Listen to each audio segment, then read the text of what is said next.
Everything you want in life, I believe, is right outside your comfort zone.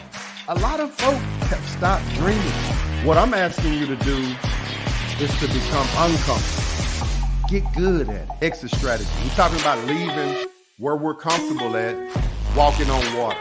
We're talking about firing our boss. If you're trying to do something you never did, pause. It's gonna hurt. Don't you know when you operating in your gift and you operating in your passion that it blesses your health? Comfort zone, it's in your mind. The switch within is in your mind, ironically. I'm just here to say, hey, I'm human.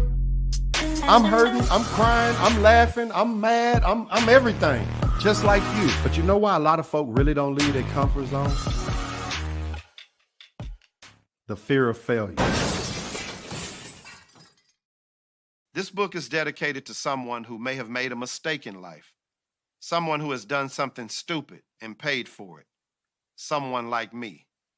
I came from a solid home environment, but I made some bad choices.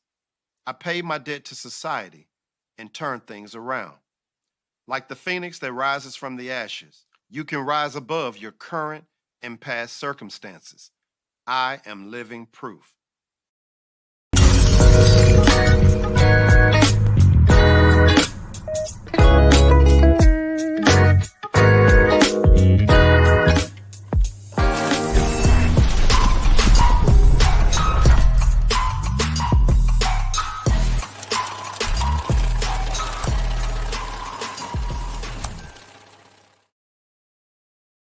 I'm writing this book to be your motivator for the day.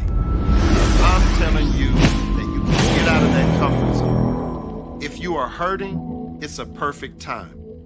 If you are angry or upset with your current situation, then it's a perfect time to make a change.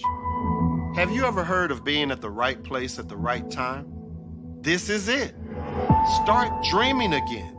Start seeing yourself in that new car, that new home, or that new business. Maybe you just want to start back traveling again. Do it. Let me be the person who just nudges you right on into your destiny. I feel obligated to help. I want to help. It's my way of giving back.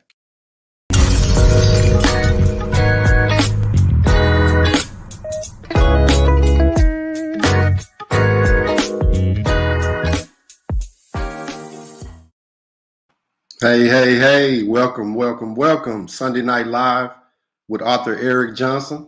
How y'all doing out there? Thank y'all for tuning in. We're going to give everybody a couple minutes to get chimed in. But while we do, what y'all eat today? It's cold out there this morning and this afternoon, boy, it was freezing. We had some leftovers. We had a little seafood dressing. And I smoked some oxtails, man. Y'all put in the comments what y'all eat today on this Sunday. We're going to get started here in just a second.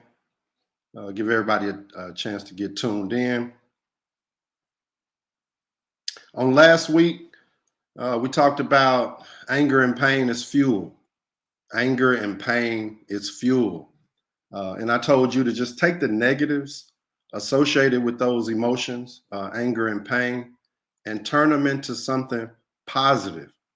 On last week, we also discovered that growth is painful. When you're doing something you never did, when you're trying to go somewhere that you've never been, we realize that it's going to hurt. And that's what we talked about on last week. All right, Miss Labiba Thomas, what's up? She said leftovers. Kyron Hoy says gumbo. Lil Mac, what up, baby? P. Diddy, Happy New Year. Happy New Year to everyone. I just want to take a second to let y'all know that 2022, it's all about you. All about you. What y'all reading out there for the new year? Y'all know me. I'm always promoting that leaders are readers. I'm reading Servant Leadership by Robert Greenleaf. I'm reading Powernomics by Dr. Claude Anderson. Powernomics.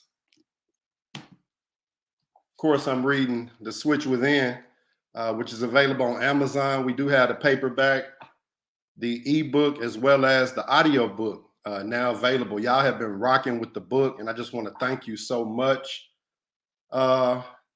Always Keep Hope. Always Keep Hope Foundation out of Georgia. Well, actually, my cousin's from Texas, but he's down in Georgia, making a huge difference. This particular calendar is called the Men of Distinction. And I was blessed to be in that particular group the month of September. Y'all get at me, inbox, text, DM for information about how to order the calendar. We're gonna give everybody about one more minute and then we're gonna get started, y'all. We got a great week going on. Like I said, it's the new year, new ideas, new territory.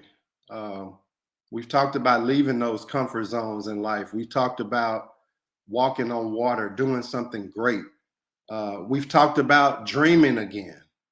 And I just want to, make that my mantra that I promote each week that I come on, that we're going to start dreaming again. Tonight, I do have a very, very special guest that'll be joining us here in just a second, Mr. Elbert Thomas. Elbert is a mentor of mine, always has been, and he's doing some phenomenal things, not only in business, but in the community. So y'all stay tuned. Y'all share the link, share the live, tell a friend, tell a friend. Just do me a favor and tell somebody to come join this live, because we're about to drop some information tonight that will be life-changing. Got a somewhat eccentric, somewhat people may call weird title for tonight. All of a sudden, it was crazy how it happened. Y'all give me a thumbs up in the comments if y'all can hear me. Brother Lorenzo Gray, peace, welcome. Brother Lorenzo Gray is one of my mentors, ironically. You know what I realized about this live, y'all? I know the Cowboys playing. I know Power and all that's about to come on, BMF, whatever. But somebody is right on the verge of doing something great in their life. And we want to talk to those people. I want to speak to that person that's standing right on the edge. Let me just paint a quick picture before I begin. It's almost like being at the pool and you don't know how to swim, but all your cousins, all your friends, all your family members are in the pool, swimming up a storm. And so you're right on the edge of the pool. But I'm telling you, if I was your cousin and if my cousin Pooh or Phil are watching tonight, Redbird Pool, we telling you jump. And that's what I'm telling you tonight, y'all. I'm telling you to jump. I've been really wanting to start that business. Do it. I really been wanting to go back to school. Do it. Really been wanting to retire a little bit earlier. Do it. That's what I'm talking about. That's why I want to go live on a Sunday night to speak to somebody that's right on the edge of greatness. Right on the edge. And you would think that it's just easy to jump if you're a jumper. But I want to talk to somebody that's a little shy, that may be a little reserved, that may have what I call analysis paralysis, somebody that is just a little afraid to take that first step. Let me be your coach to say, hey, take it. Just try it. Yes, you might make a mistake. Yes, you may lose some money. Yes, you may lose some time that you can never get back. But one thing you'll gain is the lesson. It's always a lesson in the losses. That's what I realized along the way, y'all. So without further ado, we're going to get started.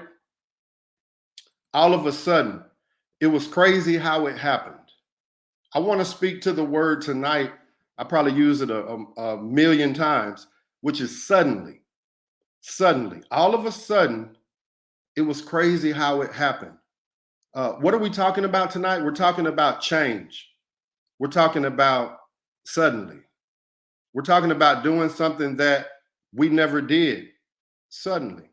Just all of a sudden, we did it. We didn't overthink it. We didn't overplan it. We didn't overtalk it. We just did it, whatever that may be. And I want it to happen all of a sudden. a new life. Imagine this: debt freedom. Debt freedom. You know what I realized, y'all? Your bills will paralyze you.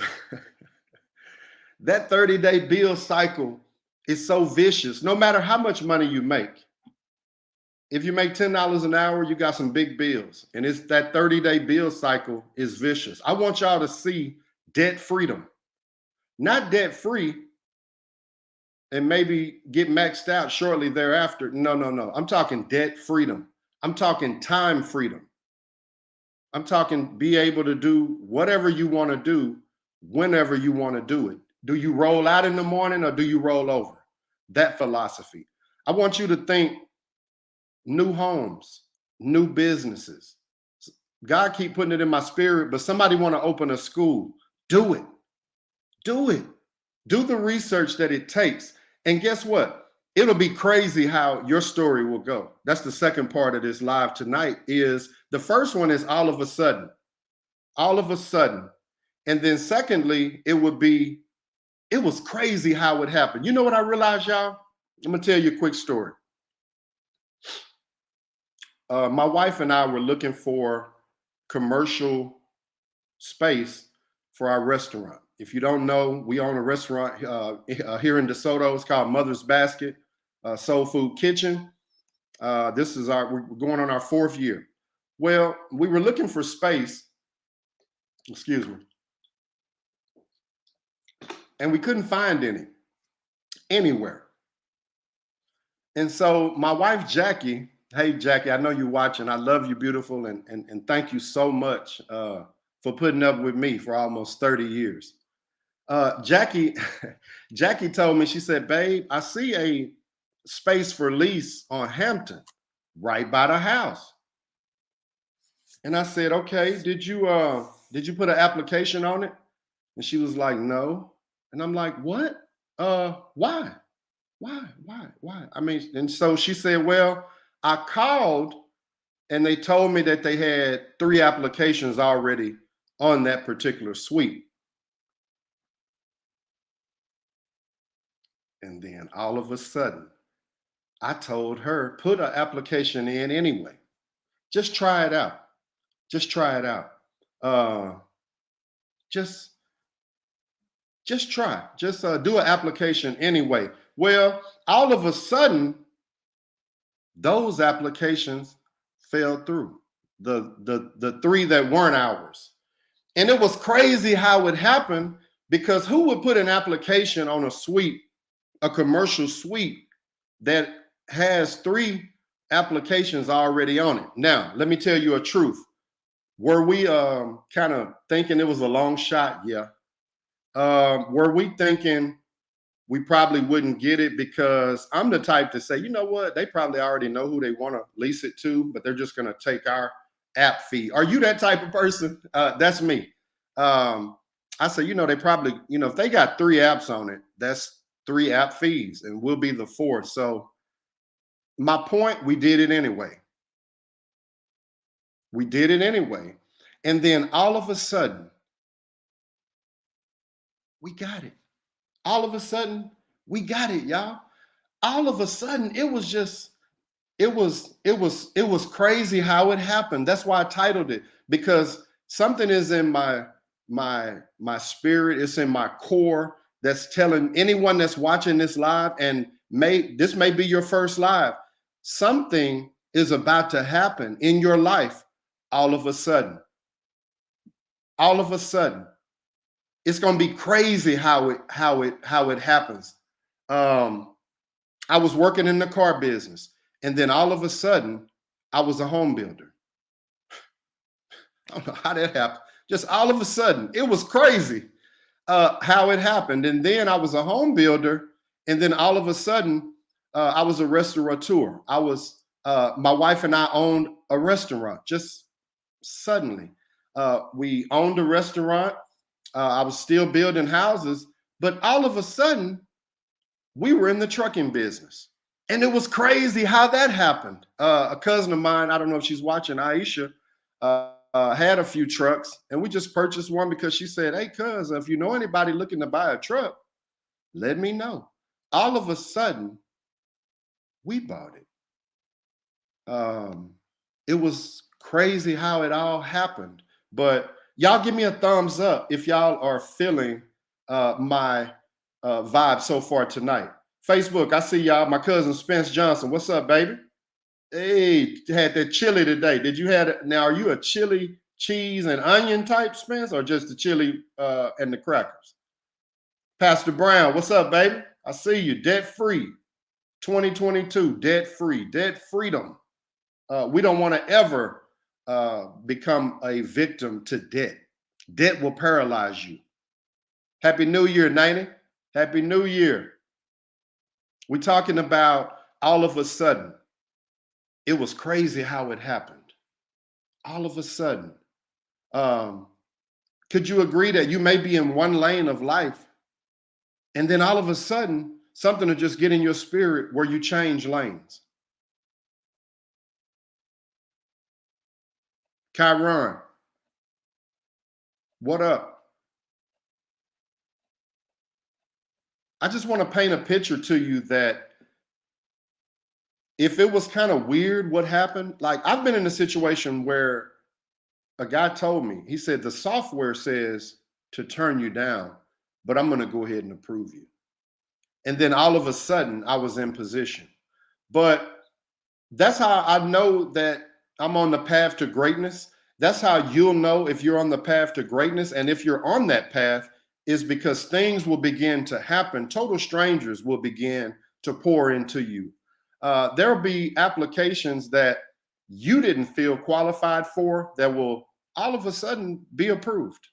Now what? You're right there. Remember, I talked about being on the edge of greatness. I don't know who I'm talking to, y'all. Like seriously, I'm not a minister. Do believe in God and that higher power, but I'm just telling you as a regular guy, regular Eric Johnson, you're right on the edge. Right on the edge. You got it all planned out. You've done your homework. This is your passion. It's your field. You're talented. Do it. Do it. Shout out to Aja Walker, my daughter-in-law to be. Working at a salon, read my book, The Switch Within, and said, I've been thinking of opening a commercial space. I've been thinking about getting my own keys. Guess what, y'all? After reading my book, To God Be the Glory, she got the keys. She got the suite. And now, this is what's crazy. She's booked up. Solid. Through the first quarter of this year. Booked up. Booked up. You're too close to be out of position.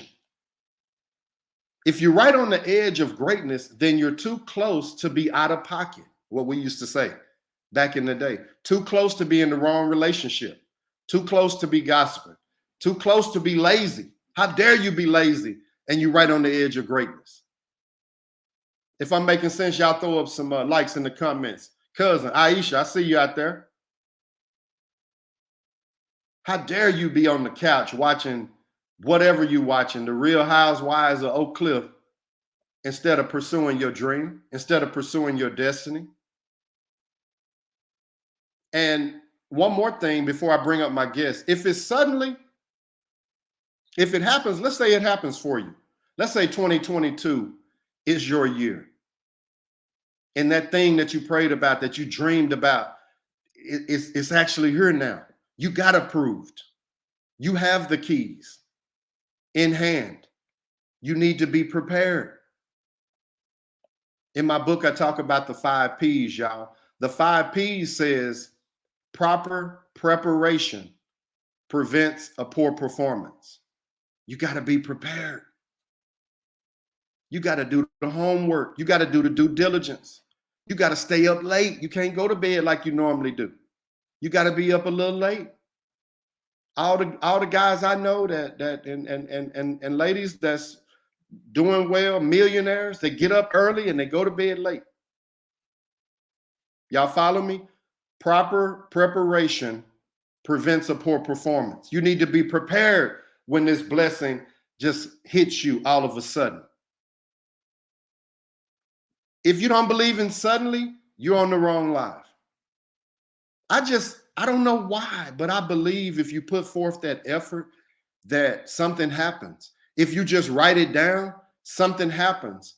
I talked to a good friend of mine yesterday, and he said, I was down a little bit and I was in a dark place. And I told him, I said, you know what, man? You can't develop some pictures in light. Come on now. They have to be developed in darkness. You can't grow a seed on top of the ground. If somebody feel me out there, throw some likes up in the comments. Sometimes we're all in that incubation phase, y'all. It's okay. But that's where your support group comes in at. Don't isolate yourself. It's cool to be isolated when you're on your way to greatness. I mean, everybody done had it raining on your street, and then 3 streets over, it's not raining at all. Right? Tornado hit the whole town except your house. It was an isolated thing. Sometimes isolation is good, but when you know yourself, when you are in a zone that you shouldn't be, reach out to your support group. The people that love you, the people that care about you, that'll pull you up out of that particular dark place. This is not in my notes, but I'm gonna make a personal testimony right now that back in August, my wife Jackie got COVID and almost died.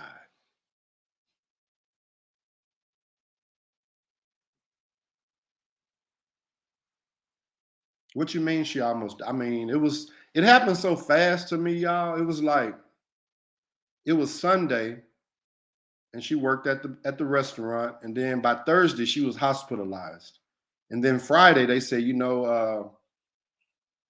Johnson, talk to your wife, and she said that you were her decision maker, and it just started happening so fast to me, y'all. I'm talking about being in a dark place recently. I don't want to get on this live and y'all think, oh, he just preaching, he just talking, he just saying it. No, I just went through a dark place because I didn't know why. After she came home, let me just tell you the real story. After she came home is when I got in my dark place. I was broken. I felt like I didn't want to do everything I've done in life and not share it with the person that I've been with 30 years. Somebody can feel me out there. I'm talking about it being in a dark place, but all of a sudden, I was restored. I had that loving support group. Don't shun the people around you that can pour into you. We're going to have a live here coming up in the next couple of weeks called Haters, Doubters, and Naysayers. I'm not talking about tapping into them. I'm talking about tapping into a true group, just like the guest that we have coming up here in just a second, my partner, Elbert. He's always been a mentor. You know what? A mentor meant I took a liking to him and I admired what he was doing. But you know where the beauty came in at? Is that he took a liking to me and he poured into me. So it's been times like I was talking about during that dark place that I had to connect with some folk that was stronger than me at that time. And that's what I'm telling you. Things will happen in your life all of a sudden. All of a sudden, my wife had COVID. All of a sudden, they said 50-50. Do you know how that made me feel? 50-50. I had a meeting with the kids. It threw me because I was busy being me, just living life, trying to make some, couple dollars, raising these kids. I'm talking about coming out of a dark place. If somebody can relate to what I'm saying, connect with the source. Whatever you call your source. Connect, because that will energize you to snap out of it. You're right on the verge of greatness. Steve Harvey, famous comedian, y'all, started at 27, but at 30, he wanted to quit. He wanted to give it up. Yeah, Steve Harvey got a call from Chuck Sutton. I think he said he had $25 left in his pocket. And he was ready to call his father, which he told his little story. And he said his dad wasn't hearing that. Kind of like my dad is. Like, once you leave, yeah, grow on up. Be a man like you said you was going to be. So Steve Harvey started comedy at 27, almost quit at 30. But he got a call from Chuck Sutton, Showtime at the Apollo. All of a sudden, y'all, about to quit. I'm not talking to somebody who think they're real successful and they don't need anything. I'm talking to somebody who's successful but wants to be more successful, that wants to have a bigger house, that wants to have a bigger school for these kids out here, a bigger nonprofit to help runaway children or battered and abused women. Y'all feel me? I'm talking to somebody that's on the edge of wanting more, but their brain is telling them, you good. Why would you do that? Why would you go out and no, that's too much work. That's too much research. You know how long you hate being on the phone. You know how much being on the phone you're gonna have to be to make this one pop? Your vision is gonna take a little work, y'all. Oprah Winfrey. Y'all know Oprah. Come on now. Gave birth at 14. Molested by her cousin, uncle, and a family friend. But do y'all know it was crazy how it happened with Oprah? Because now she's worth 2.9 billion. Whoa. Oprah Winfrey. Jordan. Do y'all know the story of Jordan? Michael Jordan is who I'm talking about. I mean, I got a bunch of them. Just for sake, y'all, Kanye West. I don't know how you feel about Kanye, but in 2002, Kanye almost died. He had a horrible accident and he almost died. What I like about Kanye, I don't know if y'all are in with the 48 Laws of Power, but I believe Law 1 says never outshine the master. Well, Kanye outshined the master, y'all. Kanye is the richest African-American billionaire in this country. Kanye West, y'all. I'm talking about all of a sudden. You went from making music. First of all, you had this, you were making music, and that's why you were up, tired, had a bad wreck, jaw wired shut where you couldn't even hardly talk, and you did your biggest song, Through the Wire. I'm talking about some lottery thinking, y'all. Maybe I'm wrong. Y'all correct me if I'm wrong, but that's just what I'm on. I'm on thinking different. I'm thinking, you know, I see these yachts on TV. I want one. I want one. Crazy thinking. Blanco, what's up, baby? I see you. I'm talking some old normal versus the new normal. I remember one time my wife and I were in Nick and Sam, first time going. And she said, you know, I feel a little out of place in here. I said, babe, you right at home. By the end of the night, we were dancing and having a great time. Sometimes let's make your old normal a new normal. Let's just do something different. That's what I've been talking about the entire time, y'all, that I've been coming on this live. And it's what I'm gonna keep talking about, because somebody out there is right on the edge of greatness. My next guest, as I mentioned, is a mentor and a friend of mine. It's a person that we actually went to high school together. We went to high school together and got out of high school. Life happened. Saw him again along the way. He was in the energy business. And not only was he well, first of all, he had been one of the largest, youngest landlords in the southern sector. When I ran into him, I believe it was 2007, 2008, he was the highest paid African-American in this particular energy firm. And today, not only is he excelling in business, being a builder and a developer, but he's also big in the community. And I admire his role as a philanthropist, always giving back, always giving back. Without further ado, ladies and gentlemen, I ain't got my sound effects yet. Y'all welcome to the stage, my brother Elbert Thomas. What El, up, my what up? brother? How y'all doing? Make sure I get my mic adjusted well. Happy New Year, my brother. Happy New Year. Happy New Year, El. Yes, sir. Yes, sir. Yes, sir. Man, I'm digging this, man. My first time being on a live pod cast, and so I'm digging it, man. I've did a lot of Zooms and stuff like that, but going live and being with my boy and talking about things that really triggers emotional in me and things I think that are important to me, man. So all of a Wow. sudden, brother, this is a hell of a topic, and I'm glad to dive into it. Definitely, definitely. For those that may not know who you are, El, tell us a little bit about the beginning. Okay. Take us back to who you are, where you come from. Okay. Well, I want to shout out my wife Labiba. She's on as well. You know, a lot of stuff Reba. was definitely made possible by our being together. It'll be 29 years this month, so a lot has been achieved during those years, and so a lot of credit goes where it's due. So big love to you Labiba. Man, so yeah, so we grew up in Singing Hills and came out of Singing Hills in the late 70s.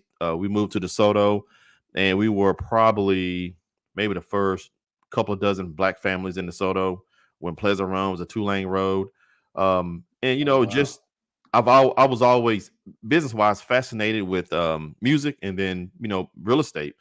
I kind of went to down a road of music. I was in the band, all that kind of stuff, and got a scholarship in music, and tried to pursue that um, musically and the production side. Had a couple little things that popped off for me, but then I just had that aha moment, that period where you have to realize and be in your truth, which I want to touch on that as well.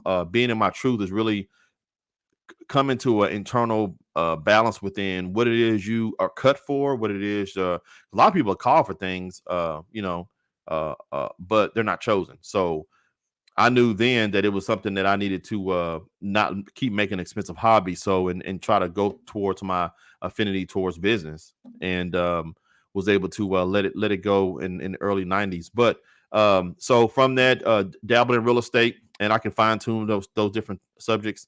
Probably jumped into real estate in the early 2000s, 99, 2000.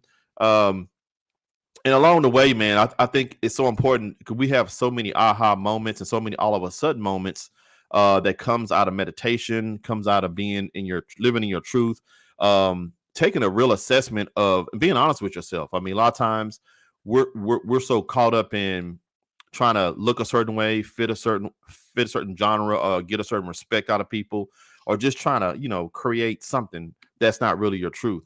And Right, and right. when you are in your truth, you move different. You are in certain circles, and the universe arranges things to make certain things come your way. So I knew that the music direction in that capacity wasn't what I wanted, and real estate was. And so I jumped in real estate and early on, and it was a major success. And uh, it was wonderful. And then I had dabbled into a few other things, like you mentioned, energy business, and had a lot of sudden moments of success there. But yeah, so that's me, homebred here in DeSoto, man. Right here in Um, town. so we Wow. can refine and Now, fine tune some of those different do those certain positions. right, right. So it would be safe to say that you've been successful. Yes, not all the time. Definitely had losses. Definitely had like you say, learning. Lessons in the losses. Definitely had a lot of those. Still to this day. Right. You and I was talking just a few days ago, man, and one of these properties we're working on, and it's like a lot of different things I had to learn, man. A lesson to not do it next time, or a lesson to teach, because I know a lot of things I always confer with you, and they were always from lessons of things that were challenging that you taught me. And so I was able to take that in and skip some things and learn some things along the way that I can now share. Absolutely. So people see us working, and they may consider us successful, which I definitely consider you successful, E. Um, but tonight I want to kind of take a different route and have you tell me about a time along the way where things may not have been going smoothly, uh, and you may have thought about quitting. Um, tell the viewers how you handled that particular time. Um, there are some milestones I can dive into the energy business. As a lot of you guys may know, energy was deregulated. There was a firm that I was a independent contractor with, and we procured residential and commercial accounts.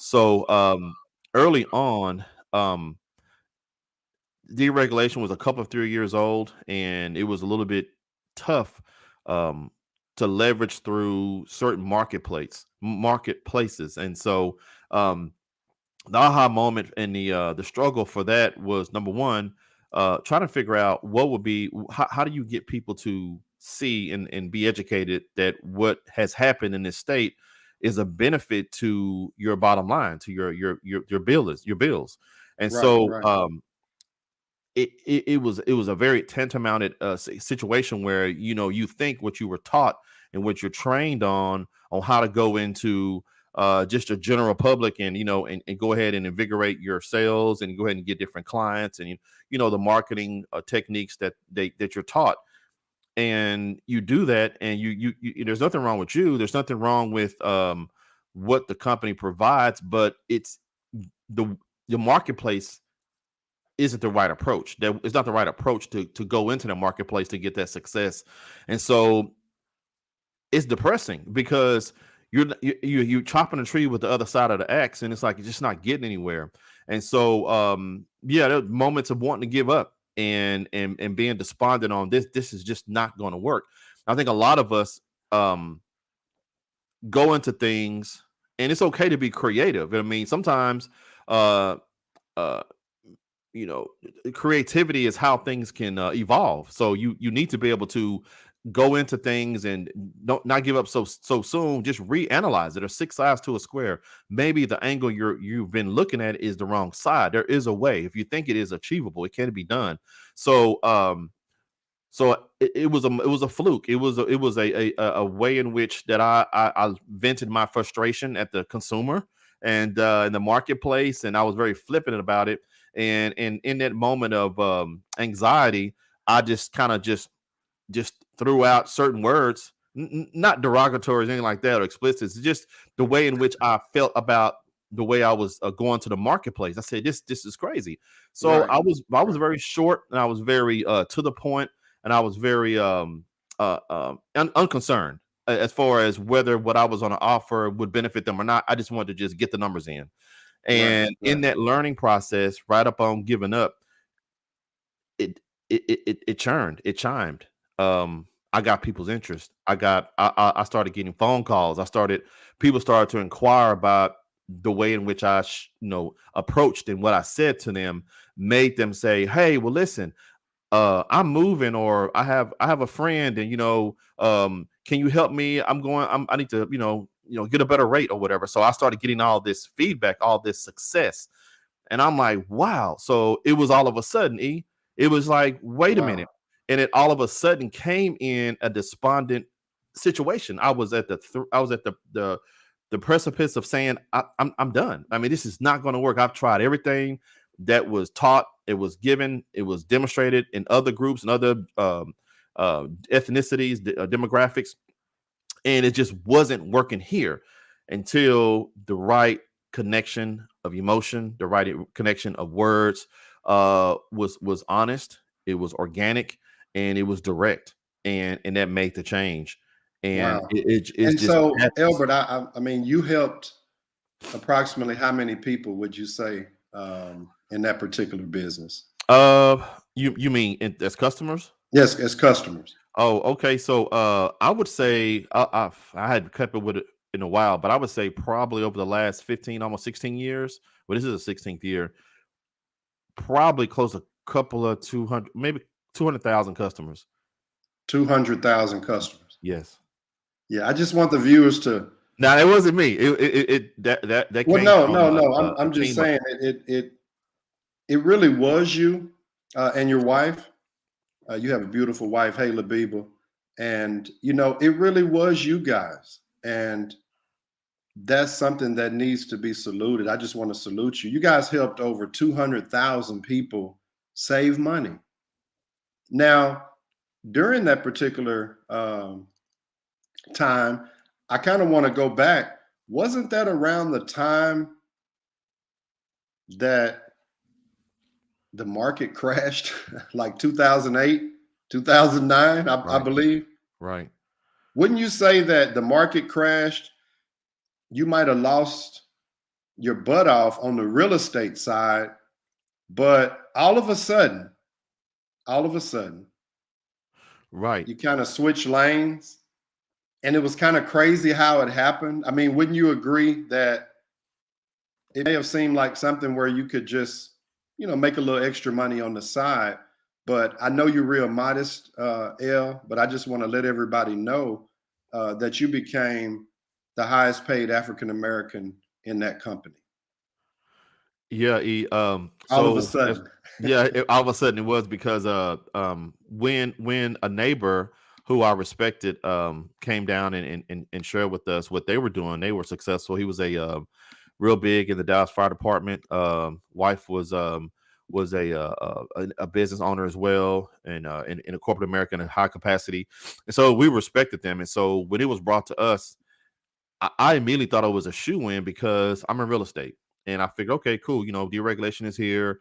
I have a lot of clients, and it would be pretty easy. Whatever. I didn't think it would be what it became, but I'm like, okay, cool. And that's another thing. You got to kind of go with the flow with certain things. You can't stay open and participate. I mean, Right. you can't be too selective. Just let things guide you. Just go where it goes.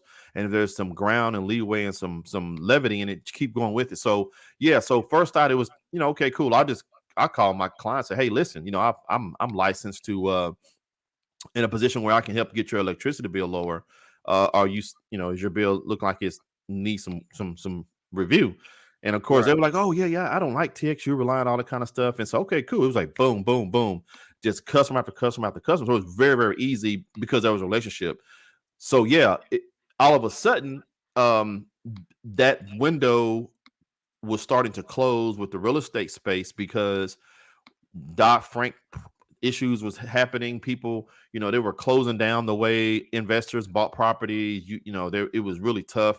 Interest rates was creeping up, and so it was perfect because I was able to transition from that, still stay in the capacity of real estate, but offer another service in that house. So Wow. it just happened. It was like, okay, cool. I was able to jump out of a plane and with a parachute, so I was able to, and then ascend back up. But it Wow. happened So, in the same 2 or 3 months. right. So, okay, you were one of the youngest, your wife and yourself, some of the largest, youngest landlords here in the southern sector. And then all of a sudden, the market crashed. Right. But it was kind of crazy how it happened when you landed in the energy sector and not only be able to sell energy to a household.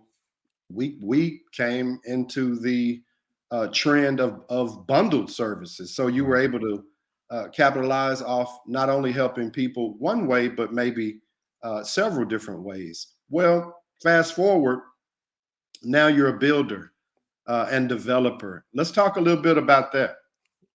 Okay.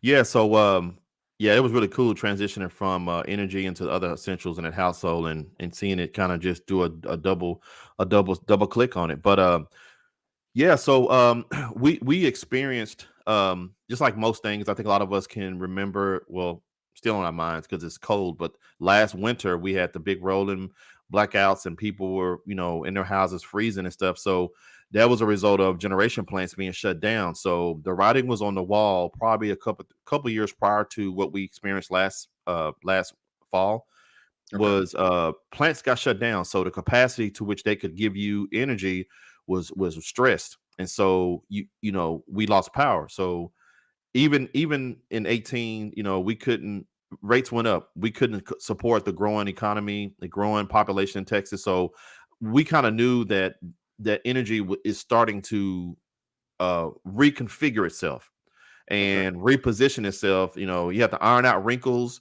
and fix the infrastructure, but in the meanwhile, it can dry out. So I started to go back into my first love in business, which is real estate, in a capacity I haven't experienced before, which was the construction side. And I do want to throw that love back to you, brother, because I remember you called me probably in 2015, maybe, and you were at the height of the auto industry, in finance, and then even the just general sales, the general business of automobile selling. And so you was like, hey man, you said, I never forget, you said, hey man, I done maxed out. I mean, I done hit the pinnacle on selling cars. And you said, hell, if I could sell the hell out of these cars, I could sell the hell out of real estate. And you thought that the route of being a realtor is where you thought it was, you could maximize. And I said, hey man, some pointers here, some pointers there. My wife is a realtor as well. And then all of a sudden, I think we circled back maybe a year later, and you didn't become a realtor. You got into building houses. And I'm like, wait, what? You're building houses? Like, how in the world did it even happen? And so it just, it ticked in me because I love real estate. I'm fascinated by real estate, rental properties and all that stuff. And I'll get into that in a moment, about the rental side. Well, we don't have to cover that, but I did get into real estate, and that's a real kind of all of a sudden thing too, because before my real estate endeavor, I owned a franchise. I owned a commercial cleaning franchise and did really well there. Broke up. Yeah, say that again. I said prior to real estate, I owned a franchise. Okay, franchise. It was a commercial cleaning franchise. Coming out of the September 11th collapse of the economy, and everybody was trying to figure out how to build things back. And I got into a commercial cleaning franchise, did really well there. And then from that, I got into real estate by I won't say accidentally, but it was a cherry on top, because I had bought a house. We designed a house, and we had that home built custom. And the mortgage banker that that was assisting in that construction transition, and I had quite a hey, listen, I want to buy a couple of rental houses. And she was like, yeah, I can get you qualified, even though you're building a pretty significant house, but you can buy a rental property. And so went ahead and got the house built, moved in, closed, and everything else. And probably about maybe 3 to 4 months later, maybe about 5 months later, that summer, I went back to her and I said, listen, I want to buy a rental property. And I just didn't want to go back into commercial cleaning franchises anymore. I was like, I'm tired of it. I've done it for 3 years plus. It's late hours, it's dirty, it's just work, and the employee thing is stressful. And she said, yeah, let me get on to the bank and figure out what you can do. Submit my financials. She goes, yeah, you can. And it's like, really? So I had to all of a sudden go find some properties. And so pause. So yeah, you were approved, but you weren't ready. I wasn't ready. I wasn't properly. Wait a minute. What's it? Proper presentation prevents poor performance. So I had to hurry up and just quickly find something, because I thought that timeline for me to buy something with my approval was only like maybe 60 days or something like that. Maybe 30. I don't remember at the time, but it was like 2000, 2001. And so I found a duplex, and it happened. It was just right there. And not only that, I had a aunt who had lived in a duplex right around the street from this same one that I had a contract on. So all of a sudden, I had 2 properties to close at the same time. It's weird, because it's crazy how it happened, right? It's easy how it happened. So it goes back to what we were saying earlier, is that you need to be true to what you want, analyze what you want real deeply, and make sure you're connected to it. And if you are, make the step. jump into it, because that space is going to engulf you and support what it is you are desiring. So I said, I was real serious about wanting to rent a property, and everything started to happen as I made that decision and I moved into it. I called Roxy, and then I got online and looked for properties. One came available, talked to a family member. She said, "Yeah, I'm trying to sell mine," because I kept my mouth open and tell what I was into, my family. She goes, "I want to sell mine." So I had two under contract all within the same 2 weeks. And Wow. and then and that was man, that must have been 2 or 3. And then probably 1 year later, I had already acquired about 18 houses in 1 year. It just happened Wow. so fast because I just kept running with it. Now, let me say this. You were successful in the rental sector, being a landlord, being the lord of your land, as Right. Jay Morrison puts it. But when you became a builder, I want to just paint a picture to the viewing audience that very successful, had been successful for a while, a definite veteran in your field, in your industry. But then I use the um, metaphorical phrase walking on water. When you started building homes, um, and you were kind of a rookie in that particular field, one thing I want to salute you on, L, is you were always a servant leader. Servant leader. Even though you were successful, you were always open to follow. Right. You follow me? Always open to say, "Hey, E, what do I do on this? Hey, E, what about that?" But one thing I also liked about you, Elbert, is that you always took massive and immediate action. Pause. You were the type of person that was a true go-getter. Where do you credit your servant leadership attitude from? Like, where do you credit it to, rather? Um, I think for me personally, um, I'm I never thought that I would was I mean, it's great being a leader. It's great for people. It's great to do things and people like what you do and they want to ask you questions and follow you. But I never really I never seek to try to, drive people, lead them, or be the dictator, or just the person that knows it all for people. So I'm always submissively humble to ask people questions. If I see somebody doing something really well, I don't care if I'm successful over here doing something else. I'm going to say, "Hey, now, that's something I don't know." And I'm very inquisitive of wanting to fill my brain with a lot of things that I don't know. The more that I do know, I learn there's so much more that I don't know. And Wow. so I'm a information junkie. I'm a student that just can't stop reading, can't stop learning, can't stop trying to know stuff, more stuff. And so I would just say that a lot of that probably came from for me just being mesmerized at accomplishments in people. Wow. You know how most guys were young and they always want to say, "Oh man, why you all excited about somebody else's success? You brown nose," and that people always do that kind of stuff. And I think it's a travesty, a sad thing that uh, especially in the man space culture, everybody's it's big alpha male frame that we got to stay in, but and we get to where we miss a lot of educational moments by being so tough and wanting to remain, a certain look in society that we can't submit ourselves to ask questions. And I Right. just don't buy that. I debunk all of it. I'm not with any of that stuff. But I am part of and advocating to people to ask questions. I think too many of us don't get in life what we want. We're not successful like we should be, dream to be, because we're afraid to look weak asking questions. Like, who Hmm. does that? Who cares? Like, everybody who is successful in life was not afraid to ask questions.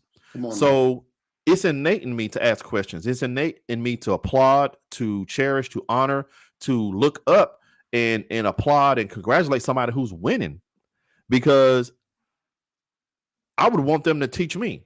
At, you know, help fuel those answers to the questions I have on as to how they got there.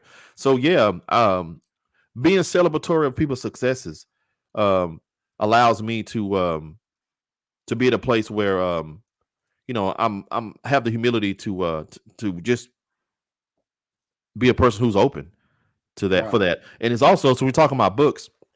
This book right here, um, which is really cool. I always and as well as your book too, my brother. Your book is something that that stays with me no matter what. But this book right here is something I think it's called The Science of Self-Discipline.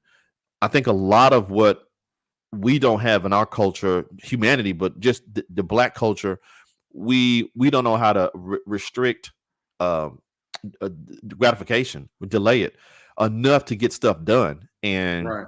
and so that's one thing that I would attribute to some of the things that I was able to succeed in is I'm okay rolling sleeves up, getting dirty. It's okay if it takes longer than I'm expecting because I'm a finisher. I like to finish it up, Come and on now. I mean, it's just I think, and I'm okay knowing that it's going to cost more, it's going to take longer, and it's going to be harder than you thought. I'm okay with that because at the end of the day, the next go around, the next set you go out to do is going to be less of what you thought it would be, and then less than that, and all of a sudden, because I know you said that as well.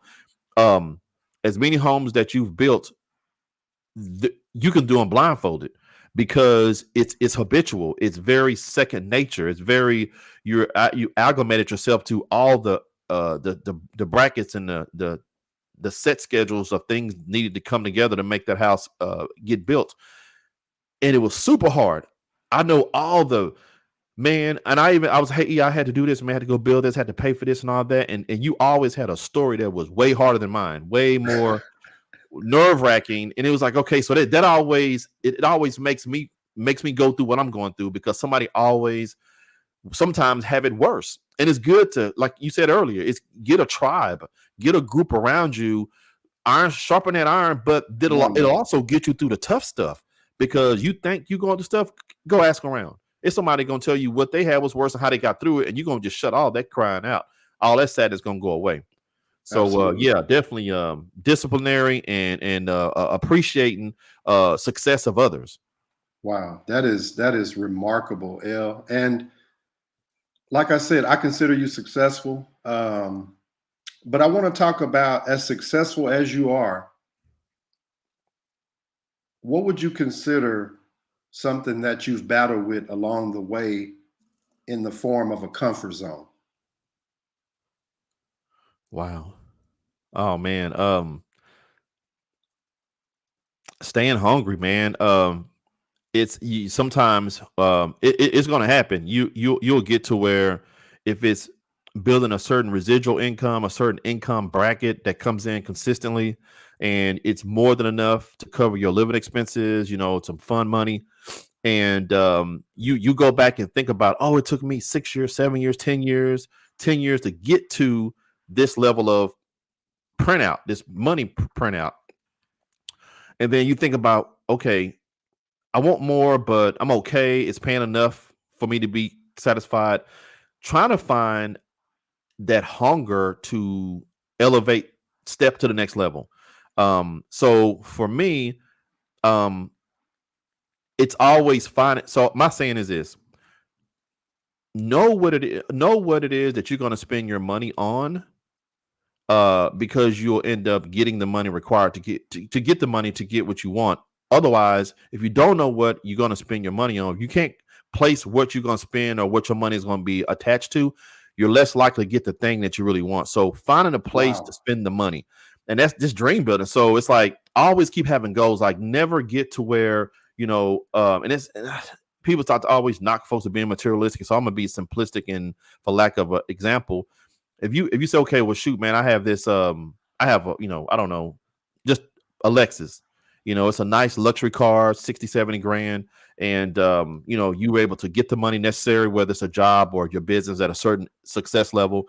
You got the Lexus. You're great. You met that goal. That's cool. Now you'll get there and you'll stay in a mediocre position if you don't ever get a new dream out, another goal out, another And sometimes I use materialistic because we always keep buying. So we're very materialistic people. We're very we like to patronize. So let's keep that thread going. So if you say, well, shoot, you got the Lexus, you got the money, what else do you now want? Is it a boat? Is it a jet skis? Is it another house? Is it, I mean, size it up, level up the desires, because you may say, hey, I want a rental house, hey, you know what? I want to get the money necessary to pay for my child's full semester tuition every semester. Whatever it is, keep elevating the scale in which your income needs to grow to, with something you can attach that purchase to. Because if you don't, you're just going to sit there idle. And I had this conversation. Hold on just a second, E. So basically, your answer was you had to figure out how to not get comfortable, right, and stay stuck in that particular zone, right? Correct. Now, that's really hard to do. You know that? It's hard to check yourself when you're falling from the airplane, right, almost about to hit the ground. That's something that's kind of hard to do, and especially hard if you're I hate to be materialistic, but let's say all your bills paid, you have no worries about finances. Where do you get the hunger from in that moment? That's what I'm kind of hearing you say, and I think your that's crowd, a big point your group to take to the audience. Your group. I think you got to change your folks your exposure. Yeah. I mean, I was always a person where, is my mic too loud, E? No. You sound amazing. Okay. All right. So I was a person, and I like your library too, brother. Oh yeah, man. You got some fat back there. I need to get a hold too. Yeah, man. People come up here and it's like they walked into some Raiders of the Lost Ark museum or something. I got all kind of relics. But anyway, so it's the circle. It's exposure. Like I remember when I first got my vehicle, my first step into freedom, I immediately went to go look at big houses in Preston Hollow. This is way back in the late 80s. Mid-late 80s. I was fascinated with real estate.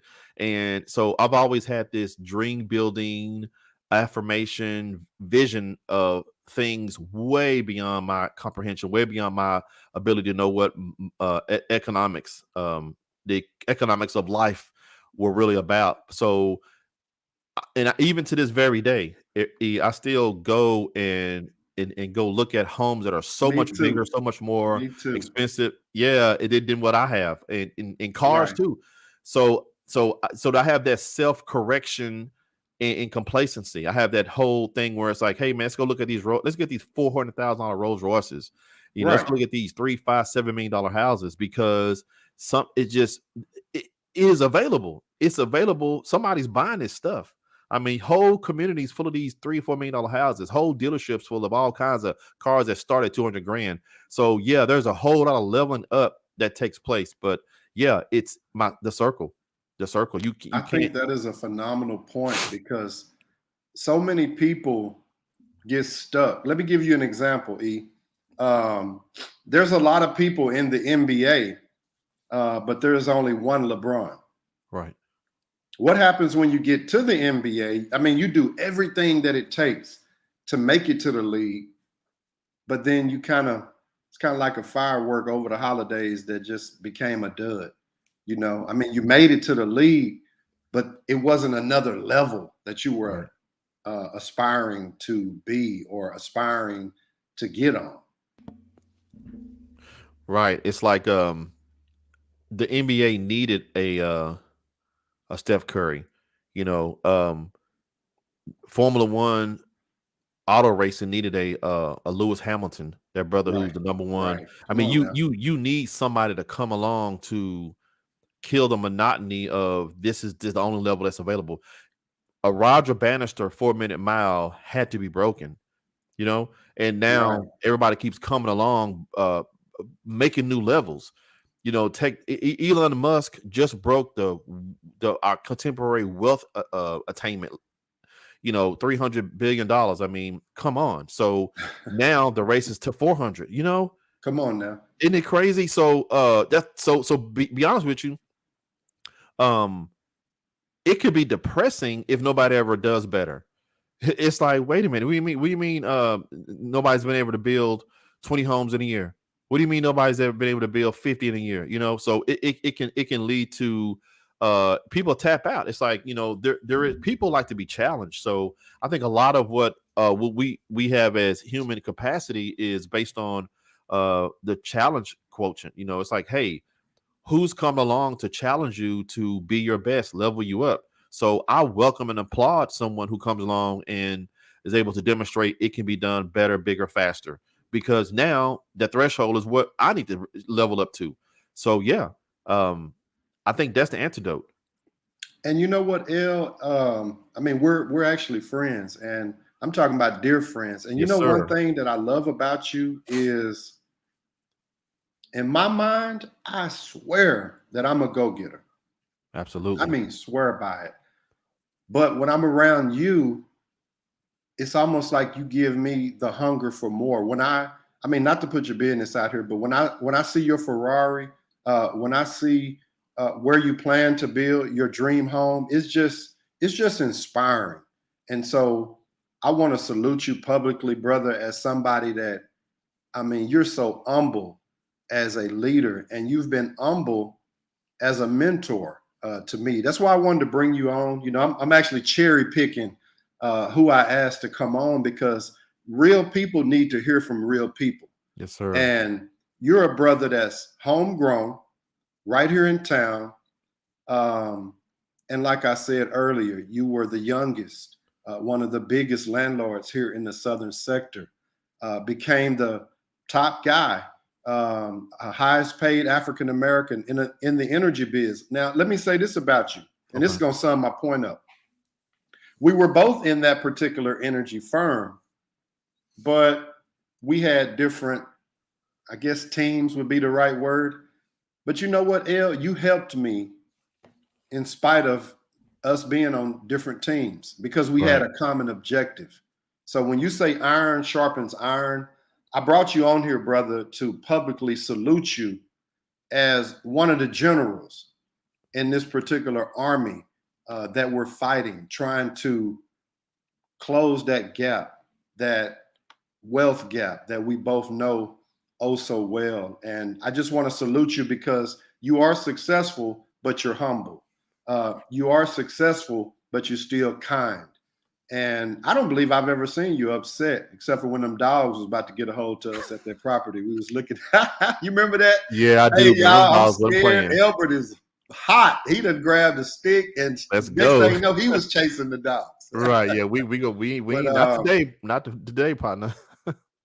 before you go, El, would it be possible for you to just speak to somebody that may be watching, that may be right on the edge of taking that first step towards greatness? Would it be possible for you to give that person just a small bit of advice? Wow. Yes, sir. I want to say first, thank you for having me on here, man. Truly an honor. And I want to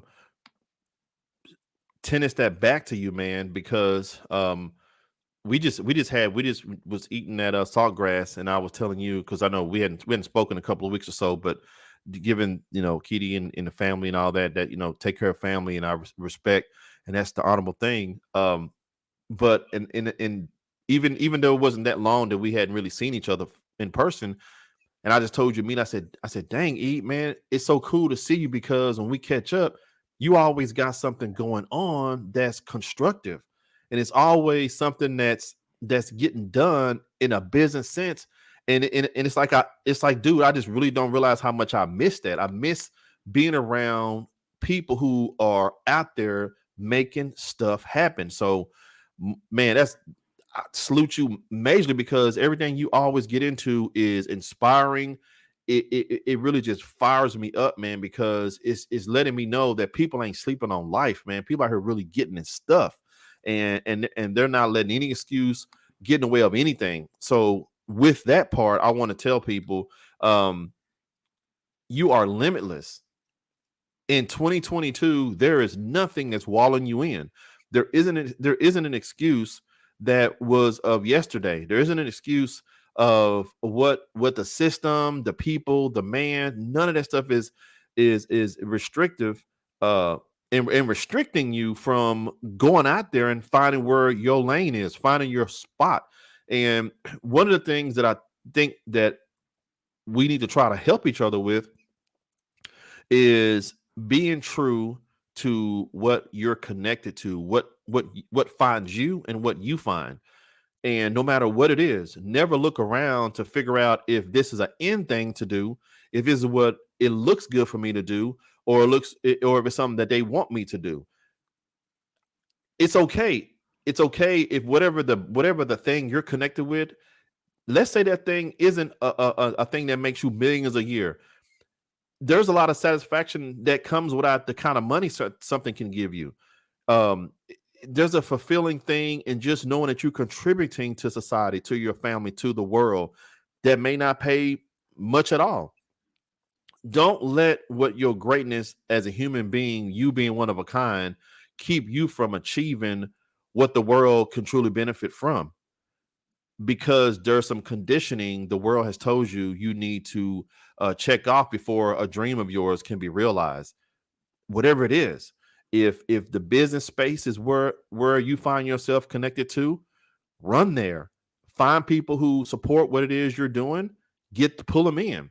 If the music space, if the art space, if the philosophical space, if you want to mentor, you want to life coach people, whatever it is, you may just want to be a person that mentors not say just, but you may want to be someone who mentors children. Children, You may want to absolutely. go around the world and educate folks on better themselves. Shoot, you may want to go into your own city where some mental problems going on, and change those people's lives. Whatever it Wow. is that you feel that's bigger than yourself, that you can indulge yourself into, go for it. Too so many times a lot of us are in games and in lanes we do not belong in because it looks good, it looks polished, it looks shiny, it looks popular. The world is a variety. It's a beautiful blade, a beautiful petals on a flower that makes this whole thing look the way it looks. You know, help it grow. Be a part of it. Be a part of every spoke on the wheel. And be honest with it. Who cares if it looks whatever at the beginning, or it looks unfavorable, or it looks uncool? Go there. And guess what? You are limitless and you have no restrictions. Wow. Wow. Wow. We had a question from the chat. Kennedy Smith. Angel, what's going on? August Mayberry, what's up? Oh, I see you, man. Benny Green. B Watt.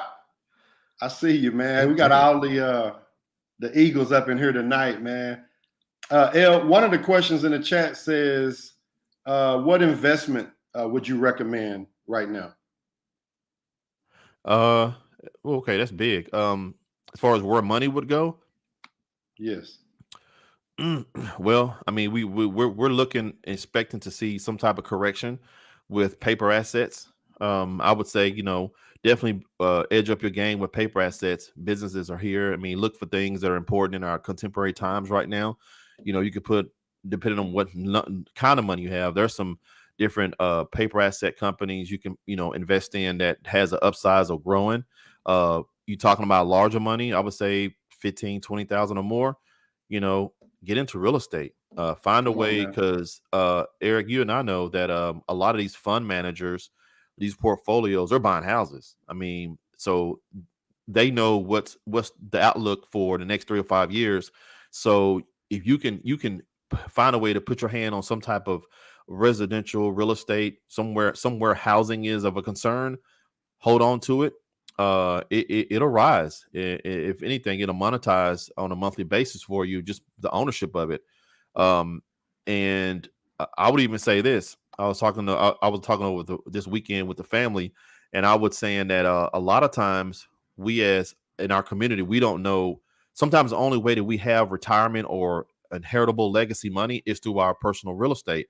But I think a lot of us don't know how to leverage equity transfer, equity leverage, which is sometimes we'll just buy a house and mom and them, big mom and them being there 30, 40, 50, 60 years and missed an opportunity to scale up your equity, which is where you buy a house and maybe start a house or whatever, and you stay there 5-7 years, and if it starts to increase in value to the highest point it has ever increased, you need to move. Take that equity, transfer it into a scaled up, better house, stay there until the equity appreciates and get to the point where it's high enough, and then you move again. So by the time you do this 15, 12 years, 18 years, the last house you're in, it could be an $800,000 house that you own free and clear because you moved when it was the time to move. I think a lot of us end up leaving houses to our family members that are just 60 years old, and it wasn't in an appreciating area because nobody moved. So basically that ties into owning something that appreciates. So real estate appreciates, companies appreciate through you owning it. It is a paper asset. Of course, people in NFTs and they're into crypto and stuff like that. I have my feelings around that. Not too big. I was really big in that several years ago. Made a lot of money. It feels like Vegas to me because it doesn't pay residuals, and it can go from 0 to 100 in overnight. So the real estate is, in my opinion, 80% of wealth that people have is in real estate, and other percentages, I would say maybe 17% is in businesses. And so those are the ways in which people are actually, getting on the other side of money. So I would say advocate. You said 80% of the wealth that people have is in real estate? Yes, absolutely. Wow. And most of the other wealth is tied up into the ownership of businesses and evaluation of those businesses. Wow. So we need to own a piece of real estate in some capacity. In some capacity, whether you are Airbnb in it, you're holding land for appreciation, you're getting residual income from the rental part, or you're building like us. You building and you flipping, renovating and flipping. But as far as long play, I would definitely have a nice balanced mixture of solid blue chip companies in Wall Street and housing. Whether it's, it could be single families for a little while. My capacity, I was close to 40 individual houses, and now it's multi units for me, and so it's you. That's real estate. That is what we all got to live. We all got to get protection underneath from the weather. So it ain't going anywhere. It's not a trend. It's not a fad. It is not going out of style. And you will never see the price of homes be the same it was the prior 10 years ever. It's always higher than it was 10 years over the next. Absolutely. You know how they have the Habitat for Humanity? I want you to partner with me and maybe we can get Chris Keefe that was on last week. He's a builder. Maybe we can get Dwayne Bryant.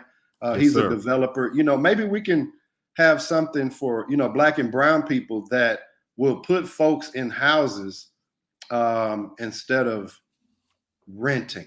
I think a lot of people may be qualified to buy and they just don't know it. Absolutely. Which is why it's important for, people like us to keep doing what we're doing. One more question. Okay. Before we wrap it up. I wrote a book called The Switch Within. And I just wanted you to talk briefly about when do you think that defining moment was in your life where you turned on the switch within? Oh man. I think I stopped kidding myself with what I was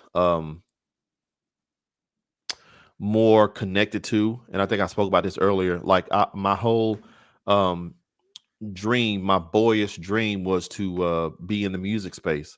And I still love it. But I had an event where I had went to we had just got married and we went to California, And at the time, I was in a group, and we opened up for the movie Mo Better Blues, and we were really good. We used to jam out with Yarborough Peoples and met Calvin, and we had some things projected to occur. Did talent shows, and we were really good. And so, and shout out to Victor Struggs and Paul Brightman, all those guys, and Andre. And so we was doing really good. We thought we was a little Jimmy Jam and Terry Lewis, and so we took we took a trip, our honeymoon trip to California. And man, we're super young, and so I went to Capitol Records, and I got through to the maitre d' security, went up to, I don't remember what floor it was. I was super young, and got to where the office was open. There was a secretary, and no, the secretary wasn't actually at her desk, but I kind of just started walking around, and I saw Keith Sweat, I'll Be Sure. I saw all these different albums and people walking around, and I went to one room, and then a guy was on the phone. Don't remember his name. He was like, can I help you? And I was like, yeah. I said, he said, then I didn't say it. I was frozen. He said, you gotta, because I had a camera in my hand, an old school Polaroid. He said, is that a cassette player? You got a demo? And he was ready to hear my demo right there on the spot. And it was so many gatekeepers that I was able to bypass. And then I had nothing. I had nothing to give him. And wow. I just ventured back down. He was like, yo, when next time come, just get down with the lady at the front desk, and we'll let's do what you have. And that was my saddest day. But then I said to myself, was that a sign? Was I really made for this? And I could have easily turned around, so I could even keep going, but and fight hard to get back there. But that that moment of change was saying, I'm not willing. That wasn't my truth. I love real estate more than I love that. And so because I wasn't prepared, I didn't take it as serious as I should have. And so I missed that opportunity. And then from that point on, I poured into, I think I maybe about 5-6 years later, I sold all my equipment, and I never looked back. And I got into real estate. I never looked back. And I was going to get that level of personal respect for what I wanted to be in life and contribute. I wanted to get that in business. I was determined to get that in real estate or anything else I touched. I was never going to be not prepared. Like you said, proper preparation prevents poor performance. And I was never going to let that moment ever happen again. Anything else I'd done was to be not prepared. It was a lesson learned in the biggest way. So that was your switch within moment. Well, I tell you what, yes. Since your switch has been on, you've done some amazing things, El. And I just want to thank you so much for coming on and just sharing your wisdom with the audience, man. Is it anything else that you'd like to add, El? I love it, brother. I want to be. I love this. I love this podcast. I love what this is about. I think the switch within, feeling the movement of the switch within. I think alerting people to at being their greatest and applying their greatest is because of something that has to happen within. Is a great principle to understand it within, to understand about yourself. I think that is something that we all individually have to be responsible for. We can't rely on society. We can't really depend on our group, our social surroundings. Nothing's going to happen until it happens within. And so I think this channel, this podcast, what this book is about is so highly it's so important that it needs to be a discussion like this all the time. And I'm so glad that you actually have this platform and this space for people like myself and everyday regular people to come and pick up stuff and say, everybody is having this type of success because it started within. And it was a moment of truth. It was an honesty. It was very organic in people being honest with who they are and what they are about and what they can do, and letting that thing be the thing that turns the truth on so they can switch. Love it. Wow. E, thank you so much for being on, y'all. This is builder, developer, entrepreneur, philanthropist, Mr. Elbert Thomas. Salute to his queen, Labiba. Thomas as well. E, thank you so much. I'm gonna definitely have to get you on later this year. Yes, Please. sir. Thanks, my brother, man. Much All love right, to you, brother, man. and we'll definitely be hollering at you soon. Okay, y'all. What a show! What a show! All of a sudden, it was crazy how it happened, and I just like to thank Elbert. Y'all throw up some likes in the comments for Elbert, because he definitely just spoke it like it was, just was definitely real. And that's what I want to give you guys each Sunday night at 6:15. I know it's a lot going on, but most of the things that people are wanting to watch and look at involves people that are already successful. How about, I know the Cowboys was on, but the Cowboys already have their millions. I'm talking to somebody who's ready to get their own millions. I'm talking to somebody that's ready to walk on water. My name is author Eric Johnson. Before I go, I always like to give you guys time and a chance to actually join the live. I'm going to drop the link and pin it. Hold on just a second. I'm going to pin it in the comments. And I'm going to also pin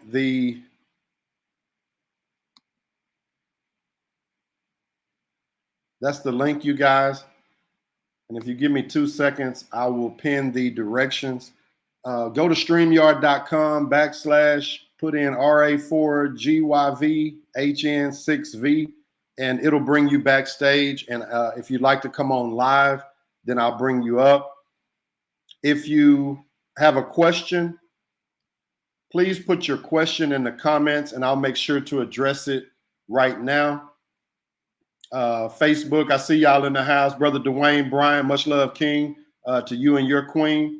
ML Brown, Aisha Hamilton, I see you out there. Will Murphy, Angel Urquhart, Jermaine Davis, I see you teasing by Dak, JD. Oh, Dak, wow. Kennedy Smith, August Mayberry, Toot, Benny Green was in here. Eric Jesse, I see you. If anyone has any questions, please feel free to comment them and we'll address it, or I'll address it rather before I go. Salute one more time to my brother L. L is the most humble leader that I've ever met. As far as somebody that Elbert's team is probably tens of thousands of people. He's helped, like he told you out of his own mouth, over 200,000 customers in his particular industry. That's some water walking, y'all.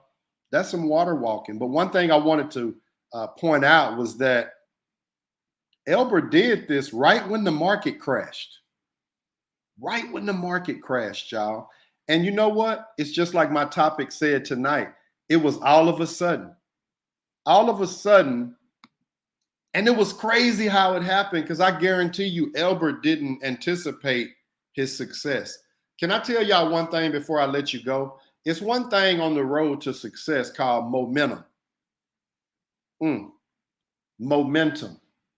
You can't control. I don't know, fellas, y'all know when we playing ball and it says it looks like the momentum has shifted. Sometime on this road in life, the momentum is going to shift. It's a book I read. It's called The Paradigm Shift. Well, that was a fancy way to say something is going to change. Something is about to change drastically in your world. And I want to speak it to you. 2022, it's all about you. I'm trying to help folk, y'all. This thing is monetized. I'm not asking for money. I don't need any money from anybody. I just want to get on here and speak a word to you and tell you that you can do it. You can have what you dream about, y'all. I'm the guy that's on the internet saying, start back dreaming again. Start back dreaming. It's not cliche. It's serious. What on the inside that you have inside that needs to come on the outside? You follow me? This has been an amazing podcast. Thank you, everyone, for tuning in. Like I said, my name is author Eric Johnson. And we'll see you guys next week. I got a special guest for you next week, y'all. Hey, listen, I will be back on next Sunday, 6:15.